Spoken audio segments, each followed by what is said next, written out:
is to bring yourself back. That's really the name of the game. I'd like to just give kudos to this full moon, which, even though I'm halfway around the world, is the same full moon. So we're all under that particular, um, it is a kind of cosmic event that when the light is reflecting off of the moon completely.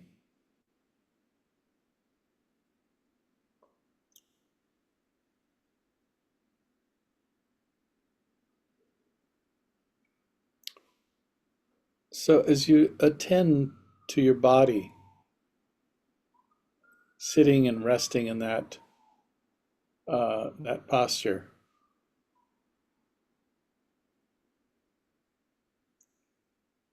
just to find a sense of relaxation, a sense of ease, a sense of enoughness.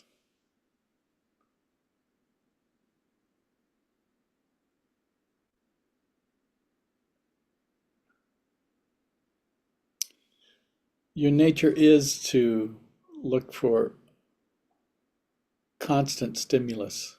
And this is a way to kind of turn away from the stimulus and seeing if you can't just rest in the rising and falling of the breath, thoughts, feelings, different emotions, knowing the only thing that is stable is that consciousness. The rest is just the world in flux.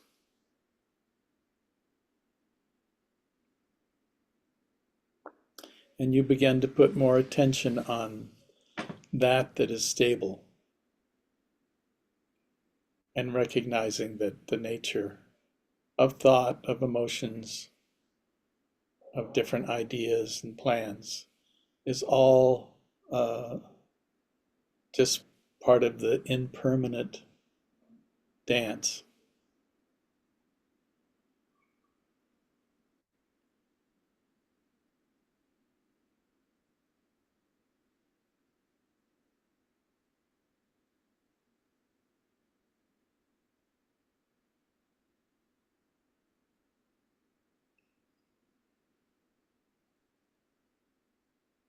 Even though we say to turn the attention inward, it does not exclude, but includes the external.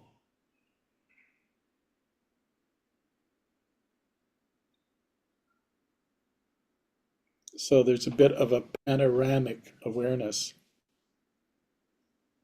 that's holding the inside and outside simultaneous, putting more emphasis on the inside, but not rejecting the outside or things going on the outside.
Just allow that awareness to hold the impermanence,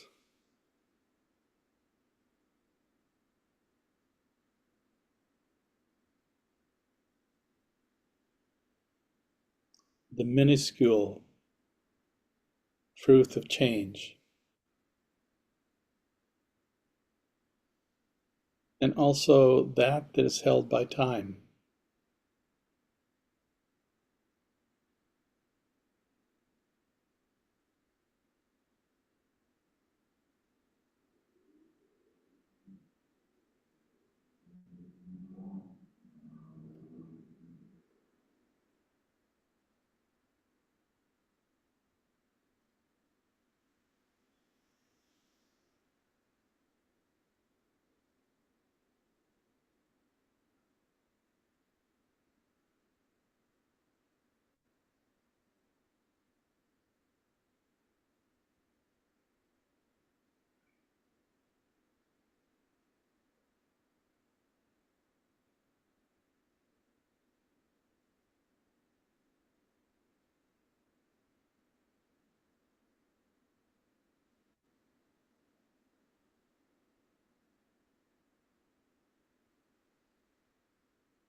There ultimately is no right or wrong.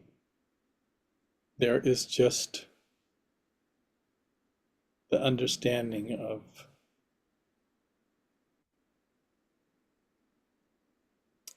compassion, care for, at the same time to keep life simple.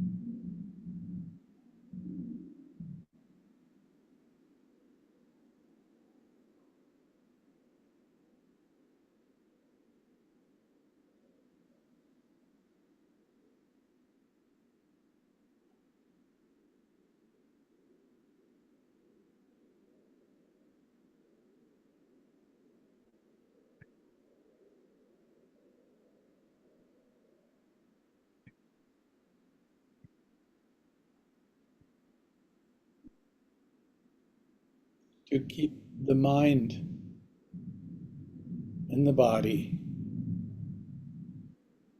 either using the breath or just this sense of grounded ease as a home base.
Keeping the attention here, whether it's the breath, the body, the nature of the heart. One wanders off, but one returns. one finds the stability in mind and body, breath in body, life in body.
Not moving away from here,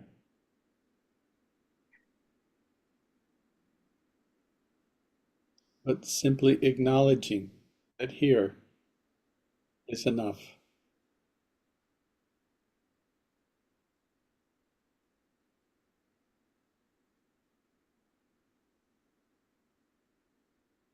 This practice of letting go over and over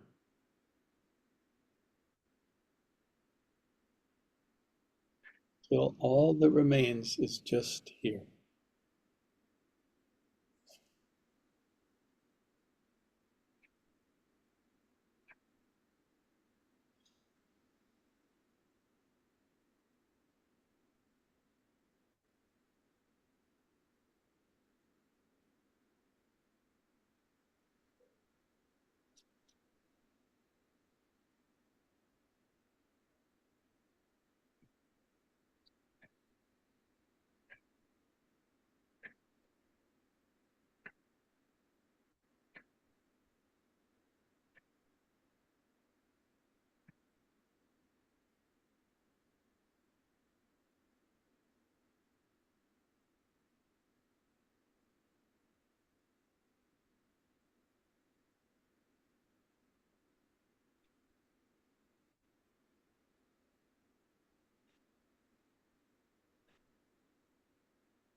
That delightful seeker has come to the end of the road.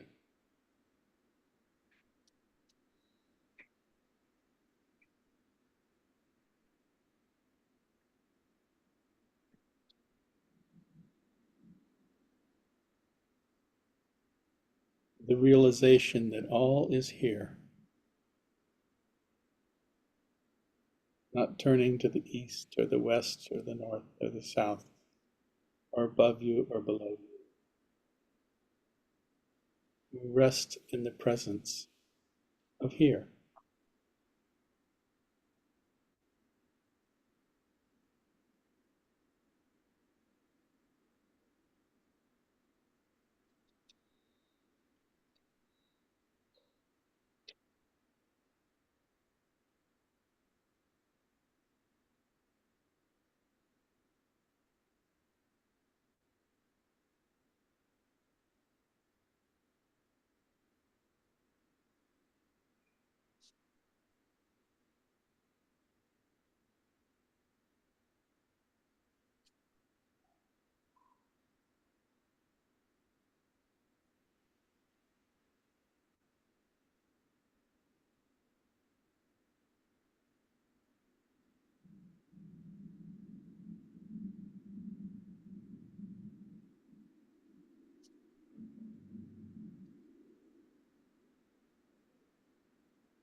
You've come to the end of the road.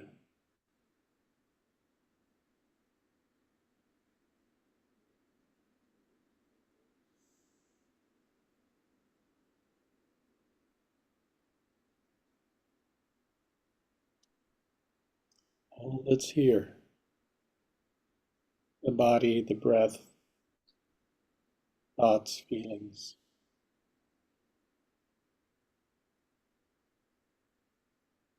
different movements away from here. One bows to those movements and comes back to here, presence and present.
One senses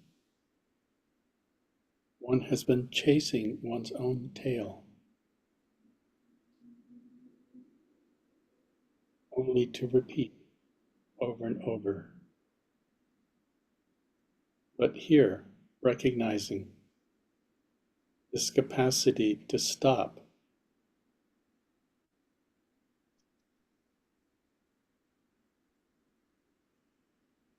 is the great gift.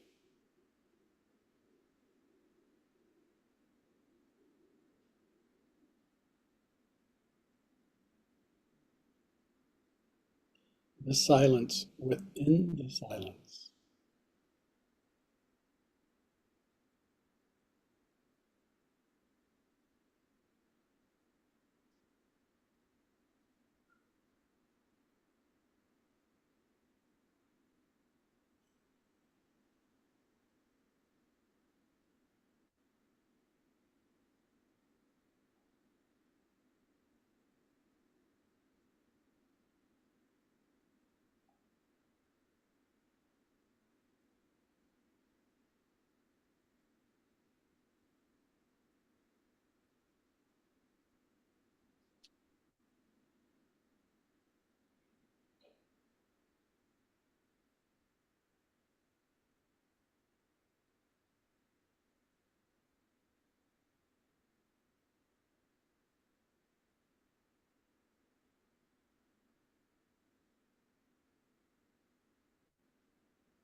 You are complete and whole, just, just the way you are. One needs to relax and accept the nature of wandering off without following or giving it any energy, but bringing the energy back to just sitting here, nowhere to go, nothing to do, and ultimately nobody to be.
this wonderful practice of wandering off and simply starting again. The body, the breath, the releasing of the thoughts and images, plans and fantasies, to rest in just what's here, nowhere to go, nothing to do, nobody to be.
So I don't have a bell here. I tried to figure a bell out. So you're just going to have to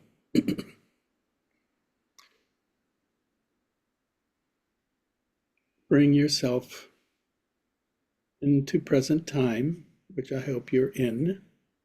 If you're not, you should be. And we're going to take a short break here and just 5 minutes and come back, and then I'll babble some. Seems to be my thing. So please take care of yourself. I'm back, and that's great. Anyway, I was saying, I spent many years, and I had this. This was in Thailand and Burma, where I would never spend more than 3 days in one place, and it was all on the basis that somehow I had to learn to let go of this thing called attachment to places, things, people.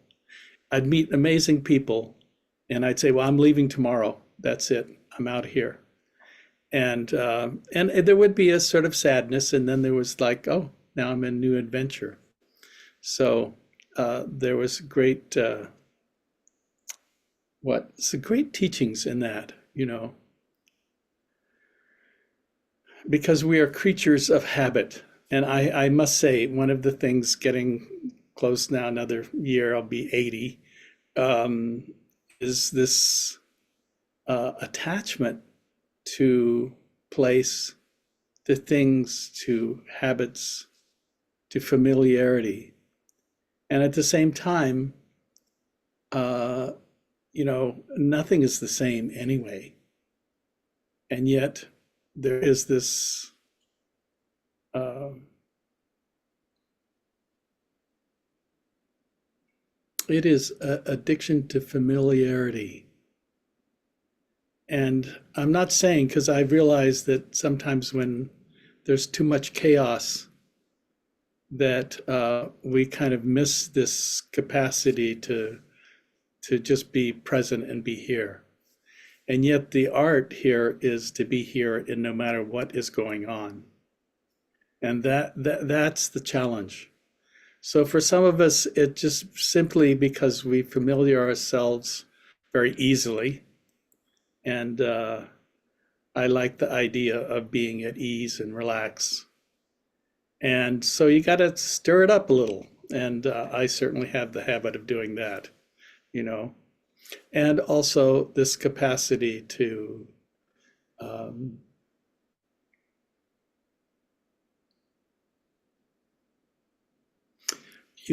recognize, first of all these years of teaching and practices is that somehow my mind stays present in my body. Therefore, all the external things it's just part of the passing show.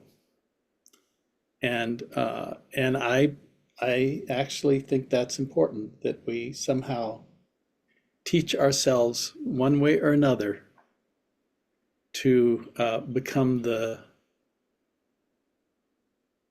really the connoisseurs of this truth that when you can keep your mind in your body, then as actually Ajahn Mun would say, all will be revealed, you know, and it's not fancy at all. It's really just the fact that we have this peace and ease that is available under any circumstances, you know.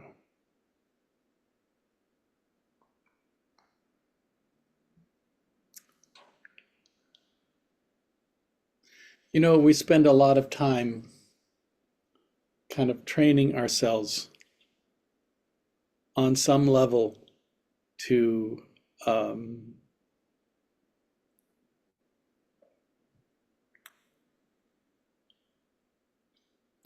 bring some ease and relaxation to the mind and the heart. And then there's the idea somehow there's more to it. And I guess getting close to 80, there's not more to it, you know. It's interesting in my 20s, early 20s particularly, I spent a lot of time retraining my mind to stay in my body because I had been trained, I think, like most Western people, to actually try to live in the nature of the mind and occasionally touch into the body. And that was a misnomer, you know. It took actually years of training for me, and I think I want to kind of augment this with the fact that in the early 20s there were psychedelics that were thrown in there that were great teachings, but they were disembodied. and that somehow we had to retrain ourselves, knowing that somehow the preciousness of a physical body and being able to keep this fickle mind that keeps jumping from object to object. And that's its nature. It's not that good or bad, it's just that's what it does. But that it has a place to ground itself so that circumstances, good or bad, are just circumstances, and we put good and bad on it, but that's not actually what's happening. What's happening is the complexity of the mind and the emotions that are stimulated by it. So what do we have here?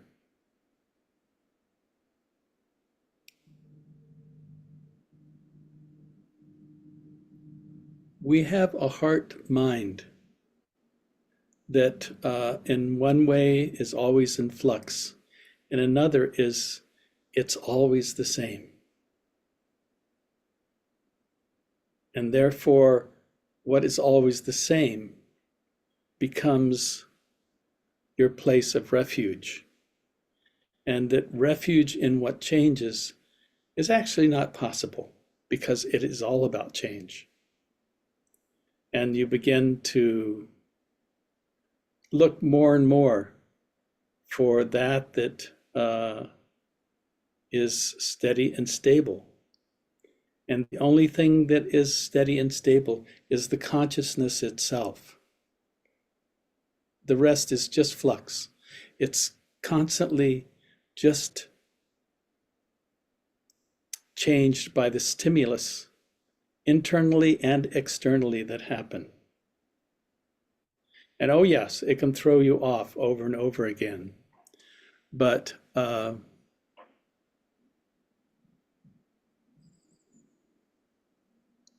you have to find a way to not be, I love the word bamboozled, bamboozled by your thoughts and emotions, because they are not necessarily, it's not, first of all, that's not necessarily true. It may appear that way, but it's not necessarily true. What seems to be true is that knows, or the consciousness itself, is always at rest. It itself doesn't change. Everything else changes, but the knowing of this doesn't change. And therefore, you begin to put more attention on what actually is stable, something that doesn't change.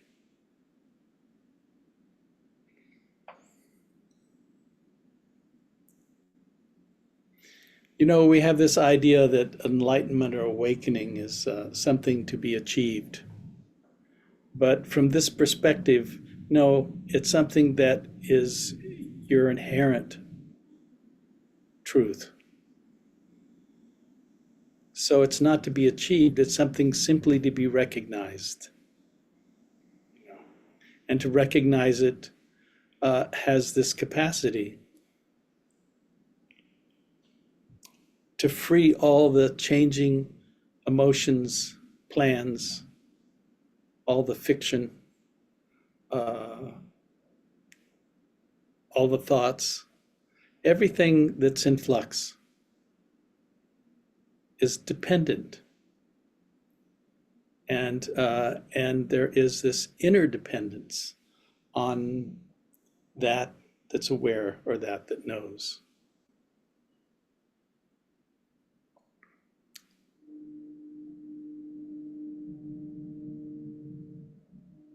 I can hear one of the big ships out there in the bay pass me, as a reminder that Things are always in change and flux.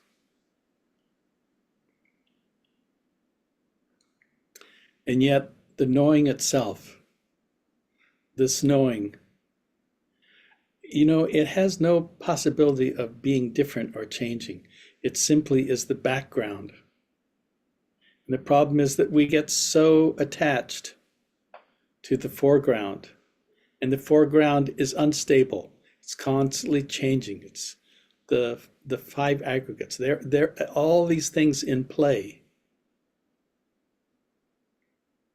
And we think that somehow happiness uh, is stabilizing and putting those things in proper order.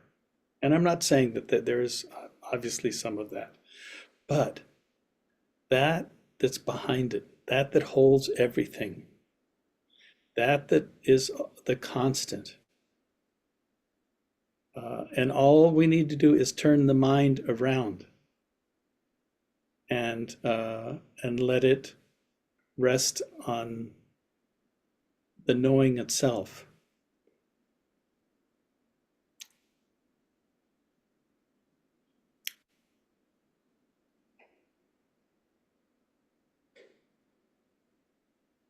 So I could go on and on and on about this because I think that's one of the things I love most is the fact that there is such ease and relaxation and awakening in the awareness itself. Uh, the rest is just flux and unstable, and somehow, if we begin to rely more and more on in the sense, it's kind of like saying the big picture instead of the minutia. And it's not saying the minutia isn't important. It's just that the perspective of the minutia. If we're just caught in its flux and change, then this is an emotional roller coaster ride that most of the culture is caught in. Or I should say all the culture is caught in. And that we have a choice. We can choose to turn that attention around and begin to recognize there's something that doesn't move or change and is completely stable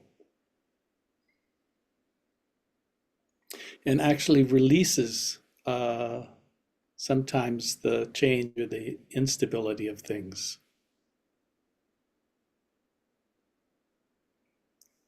In a sense, that becomes our that is knowing, or that is aware. And when you start recognizing that it's not dependent on the external phenomena, but is stabilized in the internal. And therefore, things can change around you rapidly. And yet, the ballast, that holds it in some kind of homeostasis, it doesn't change. It actually is stable. And it's such a relief. I mean, here I've been doing this, I don't know, 60 years or something, I don't know. Um, and I feel, uh, you know, there is a thing about getting old, and that's mostly what I can tell is about the body and the memory. Those are unstable factors. Um, but that knows actually is just doing great. Therefore, if it's doing great, then one is actually interested in the unsubstantial, interested in the change, and has a great deal of care uh, for what happens around you.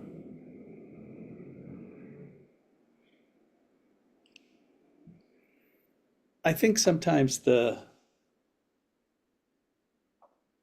the unstable mind.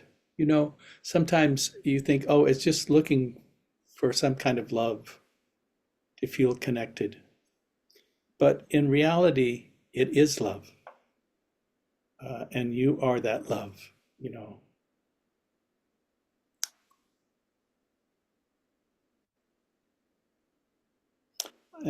I saw a picture recently of it was Ram Dass and myself and a lot of old travelers. And I thought how I used to have a really hard time with this man, you know.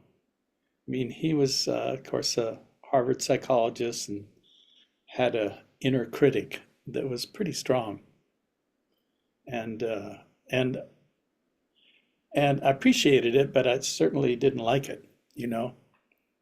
And and I watched him over the years, you know, where these practices, and particularly the fact that, you know, he cared and he wanted to love, but the inner critic kind of short-circuited it. And then I saw in his later life, it was gone. The inner critic was gone. It was just, you know, uh, what was behind it. And what was behind it was simply the care and love that is the actually your truth, my truth, the truth, you know.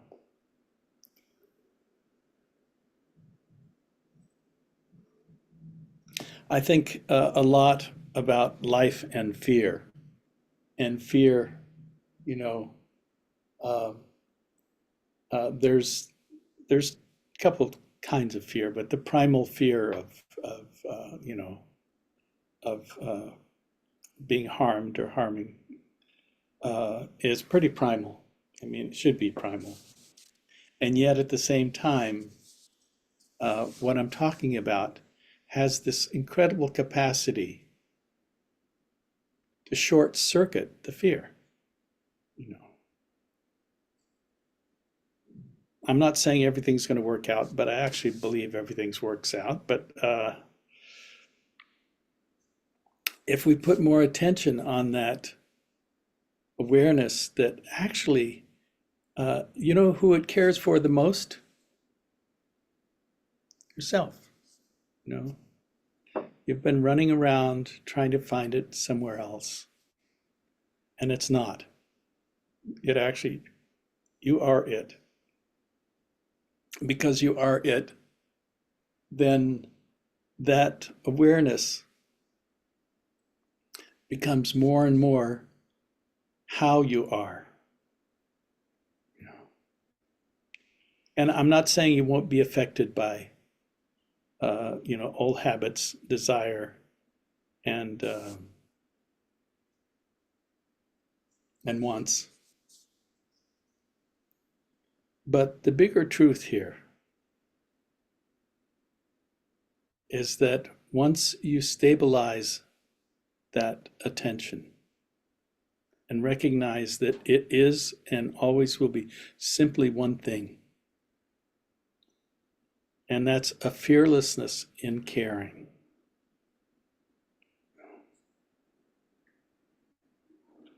then everything you see, everything you touch, everything you do, uh, that is the theme that runs through. It's that that's holding it. And I know so many of you. I was looking around.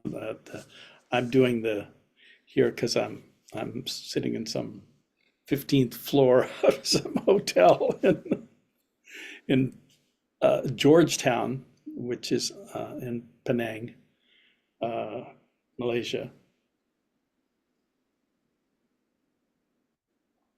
And I do recognize it's that's all there is, you know. Uh,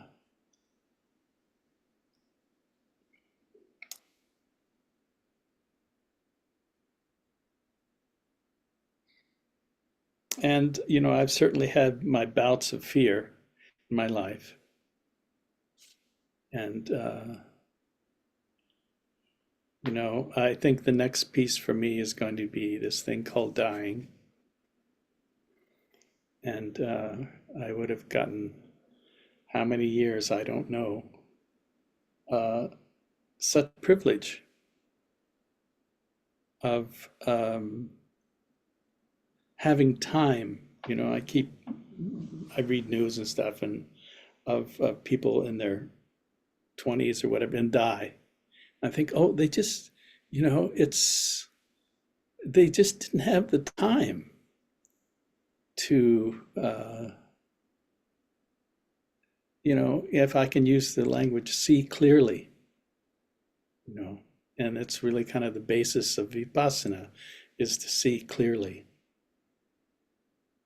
And without that seeing clearly, there's some amazing people that, very young, see clearly, and some don't live long. And there are others who are totally confused and they live for 100 years. And I think on some level that, maybe we're all, I love that. Speaking of Ram Dass, we're just walking ourselves home, you know. And I think we're all doing that. We're just walking ourselves home.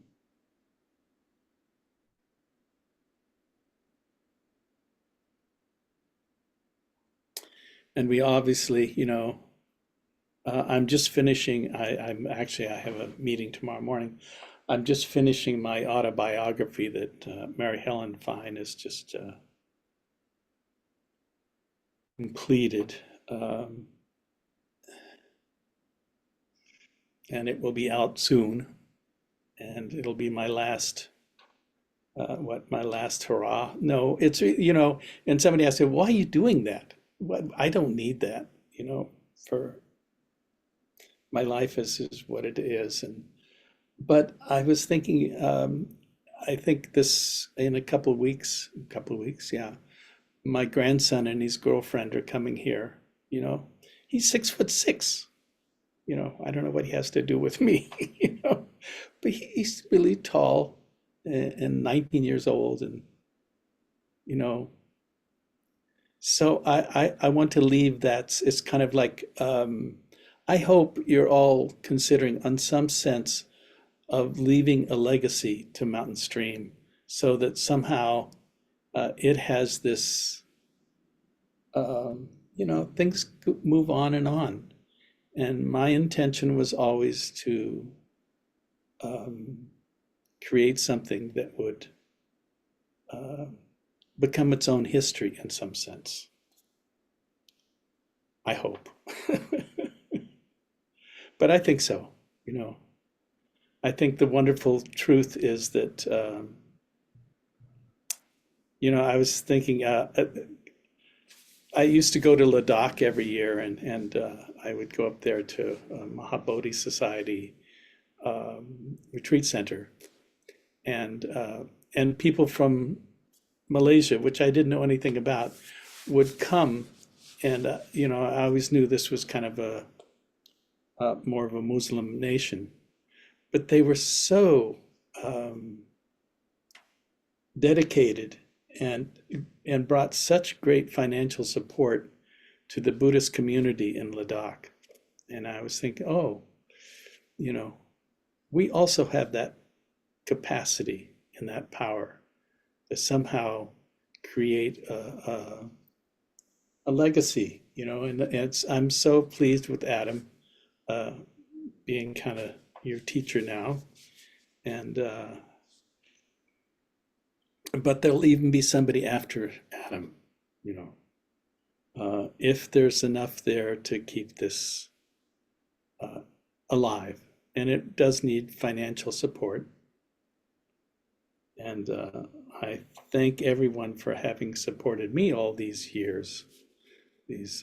Wow, I don't know how many years now, a long time. And I'm grateful for Spirit Rock for their conscientiousness to make me emeritus. Uh, Emeritus, though, I didn't get a pension with that. I just got a name, I guess. And but I'm grateful. I'm so grateful for my life. I have been so fortunate. I have traveled this world. I was thinking about my life in India and particularly up in the Himalayas, up in the Kulu Valley and stuff. And then I've 4 years in Nepal and gosh, probably a dozen years.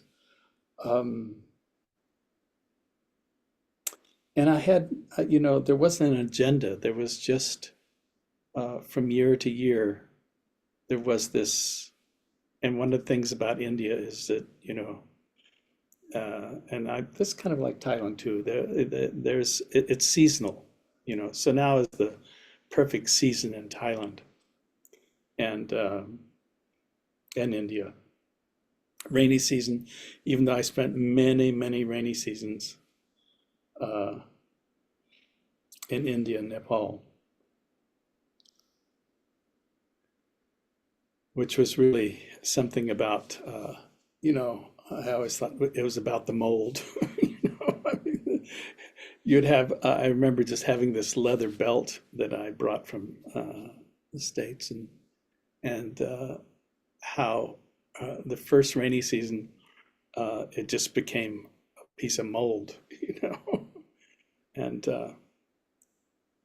but Asia, it also was such a blessing for me. And today, it's like being here in Georgetown and recognizing, this is a World Heritage place. And God, there are so many people, and so much stuff, and the world has changed, you know, and there's so many more people, and yet at the same time, we inherited these practices that ultimately bring phenomenal stability to who we are and what we do.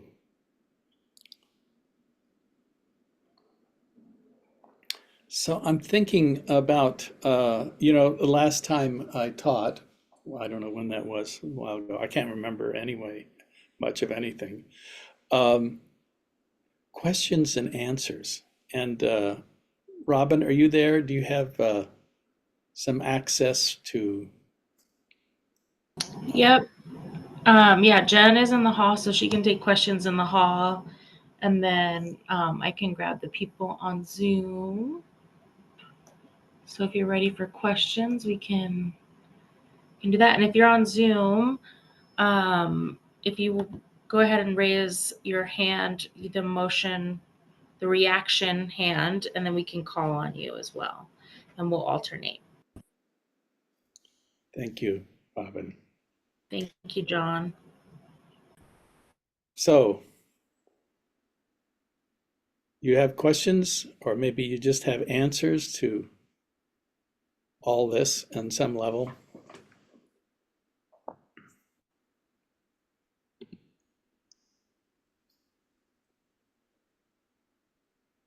This is Jen from the hall. We do have a question. Please. Start with your name. Please say your name. So, I'm. Greetings, Sangha. This is Sarah Feiter, and it's wonderful to see you, teacher. Great to hear you, I Sarah. Sarah, it's really hard to hear you. If you could bring the okay. How's microphone that? closer to you. Is that better? Yes. Okay. All right. Thank you for telling me to speak up. Usually it's the opposite. My question is something that's been weighing so heavily on my heart and soul in the last week, and as a beginner Buddhist, I have been learning a lot about the impermanence of everything and stepping into acceptance around that. And my brothers-in-laws, my family in Los Angeles lost 2 of their home in the Pacific Palisades fire last week. And my heart mourns for their loss of all of their belongings, and yet it's also tempered by tremendous gratitude that everyone is safe. Uh, and I'm seeking a way to try and offer some sort of comfort with my understanding about the impermanence of things, and yet it feels a bit crass for me to declare something like that. And I just wonder if you have any kind of suggestion on how to approach that conversation, or just simply continue to hold space from a place of compassion and understanding and love and support. Well, thank you, Sarah. And there's thousands of people out there that have lost their homes, and so it's a um, what talk about unstable. So it's incredibly destabilizing when that kind of thing happens. And for me, it's more about the compassion than any kind of teachings or um, you know yes, it's impermanent. All things are impermanent. But at the same time, what really matters is the care and the love and the connection that is available. You know, I'm so sorry for their loss. I always think that someday, my house and everything that I have will be gone. It will be gone someday. But right now, it's there, and that's just part of it is I don't know whether you live in Florida or California or these are the realities of I hate to use the language of planetary change, but it's true. And what can you do, Sarah? You can, this is the thing. There are many things you can do in the sense of connection, but there's also just this truth of maybe you can't go and help or something like that, but you can send love and also see in yourself. This is their situation, but you are also, in a sense, just by being part of them and knowing them, you're part of that process. And so there is the care and love for them, but there's also the understanding of impermanence in yourself, and that all that you own and all you have, you first of all, it's just to rent a body anyway, and so is everything around it. And so, in a sense, that's the wonderful thing about impermanence is that it is really the greatest teacher of this thing called letting go. And unfortunately, it's not something that we would like or have to in some ways. But I think if we understand it as example for ourselves of care and love, even though it's a tragedy, and I use that word, it's almost like a Shakespearean tragedy, but it is our world today. And particularly if you happen to live in one of the unfortunate areas of Los Angeles that has been decimated. I did see pictures of of just blocks and blocks where only the chimneys are left, and those are everybody's stuff. We're creatures of habit.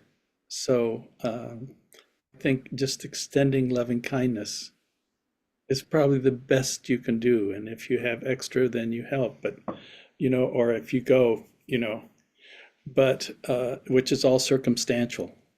And the other is that there is this sense of care and love and understanding.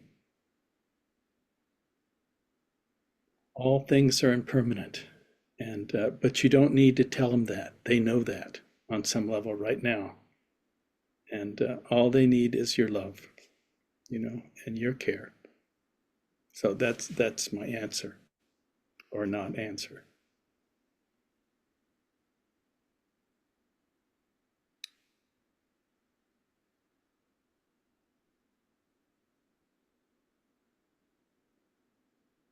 So anyone else with a question or answer?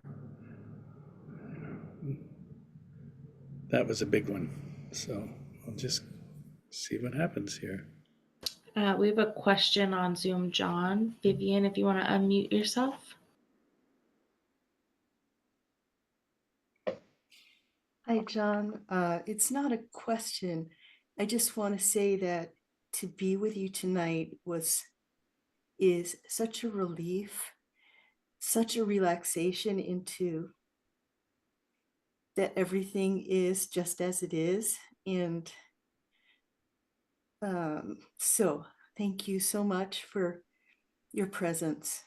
And so that's Thank you, Vivian. and I have a lot of respect for you, so I know that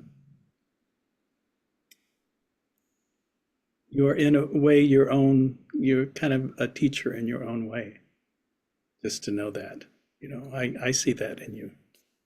oh, well, But respect that, I mean, I don't say that to everybody, so.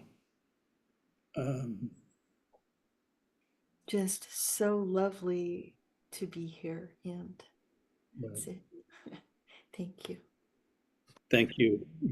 Again, I will have one particular message here, is that whatever is in the background of all this is awake and stable and cares. These are simple things, but to recognize that what is in the foreground is unstable. It's just like Sarah was saying about her family in LA.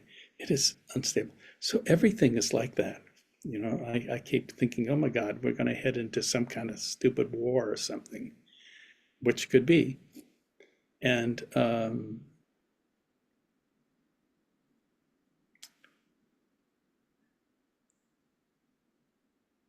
what is it that matters? I don't know more than that. So thank you, Vivian. It's good to see you.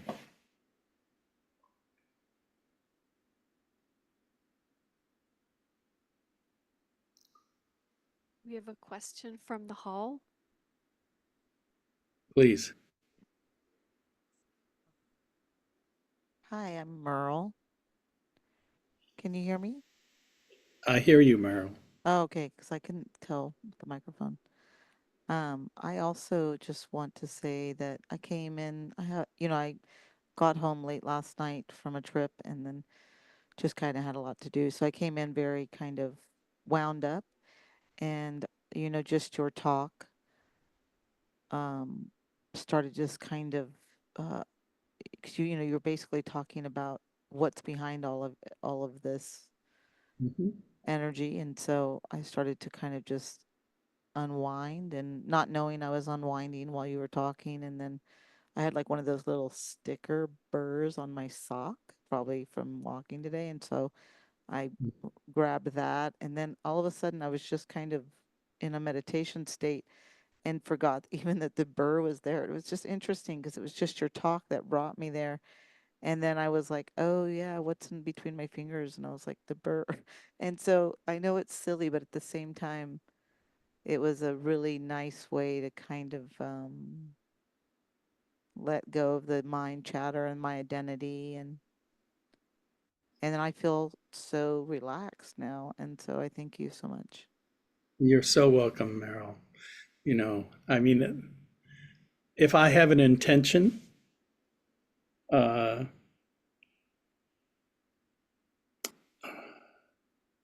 It is to pass on a little of this, my own truth, uh, about perspective. Where are you looking? If you're looking just at the changing phenomena, it's endless, it goes on forever. But if you turn the attention around and notice what is holding everything, then there is a deep sense of enoughness, relaxation, sense of ease, and non-separateness, you know, because actually the separateness is an illusion, and yet it's so powerful, you know, us and them, me and you, all that, you know, those are just uh, distinctions that are necessary in some way, and at the same time, they are that separates. And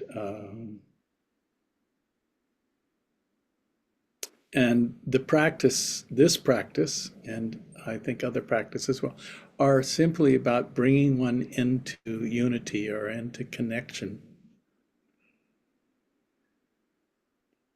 with this simple truth of consciousness or awareness that is not a divisive thing. It is simply a unifying principle.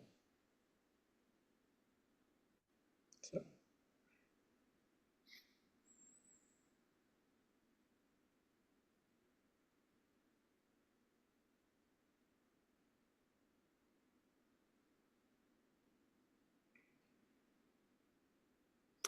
so we could do one more question, and then there's going to be a metta, and Jen will do the closing announcements.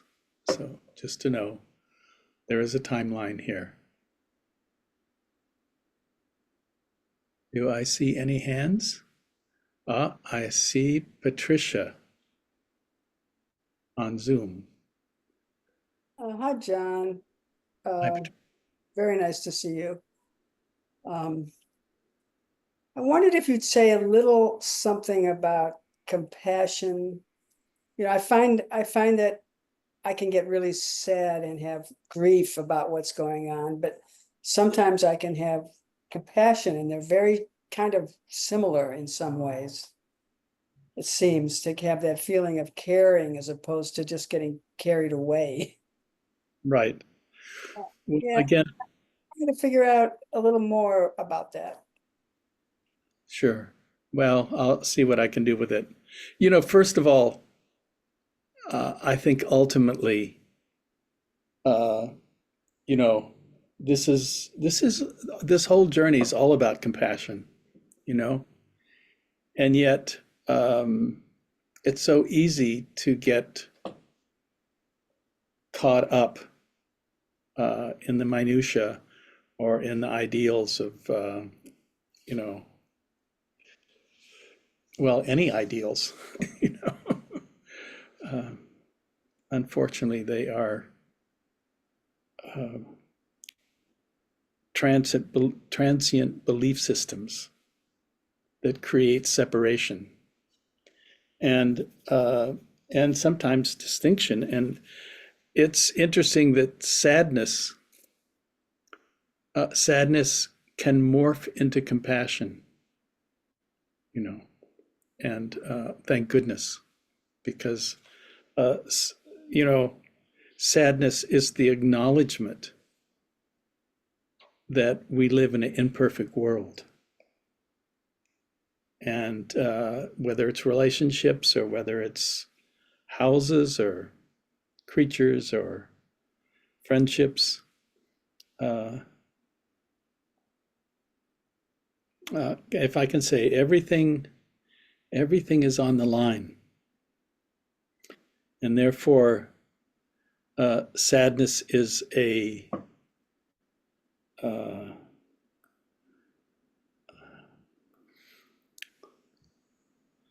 you know, I was going to say it's just a verifiable emotion that understands the depth of the impermanence, you know, All things are in flux. All things that arise must pass away. And if that is true, then there is a great sadness that exists for all things, whether it's people's houses in LA or the people that have died. It is just the truth of being here, you know. And yet, if it wasn't there,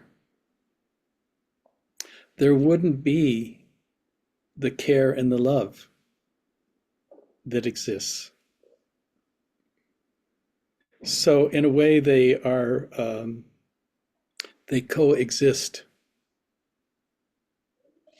So the sadness is the truth of impermanence and the fact that, all these lovely, lovely animals and creatures and people that live, they all have one direction. They arise, they live out their lives, and they die. That's sad, you know? And at the same time, the little spots in between, there can be this loving kindness, that this caring that happens.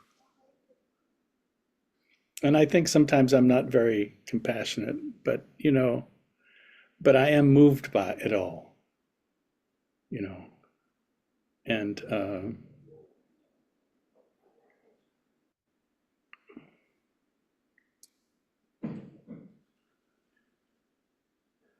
sadness. I remember I once asked you something about what did you learn from meditating for 30 or something years? Or what changed? And I remember, I think it was you and Jack together said something about I cry more easily. Yes, I think you said that. It was a long time ago. a long time ago, and Yeah. it's true, you know. Um, because you are moved.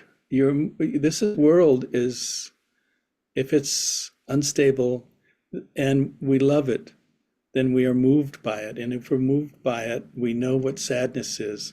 But without the sadness, we wouldn't have the joy. That's one of the kind of dichotomies of it, And so I hold to that, and yes, it's true. We are more prone to those kind of feelings and emotions that move us, and I hope that's really, this is just a little precursor to this, I hope that the practice that we practice makes us more vulnerable than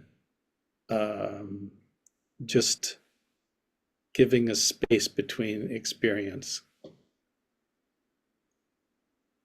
and the objects of experience, Because I think at the beginning, I know at the beginning of my practice, I really needed to separate out. But then as I got more comfortable, I was willing to feel and step more into the complexity of it, And that's where I am today. So it's good to Thank see you. you. You too, John. I can feel that in you, that, I don't know, like that depth and complexity. Feel it. It's we're raw creatures, you know, um, vulnerable creatures. And what is the years of practice is that you're not shutting things off, you're opening things up without fear. So you're moved, but you're not paralyzed, So I've got to do a little metta here, and then we're going to have Jen come in. Thank you so much for your thoughtful and deep questions. And I am always moved by your beingness. You have all been so important in my life.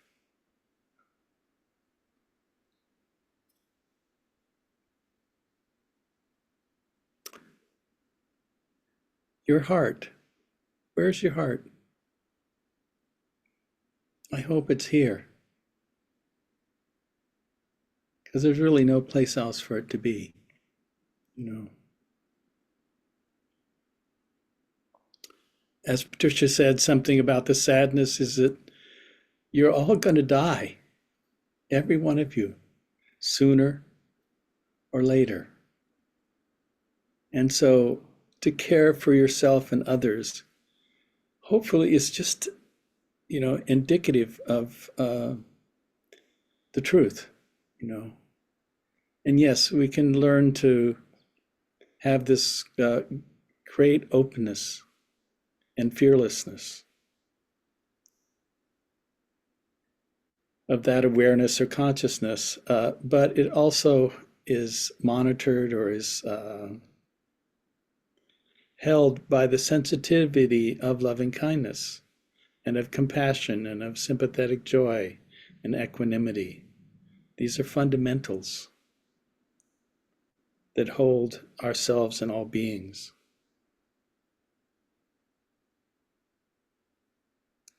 May you be a product of awakening and loving kindness. Homa takwasi for all my relations. So thank you. That was kind of short, but it was sweet. And and I just want Jen to have her say, and then and my love to you all. Thank you so much.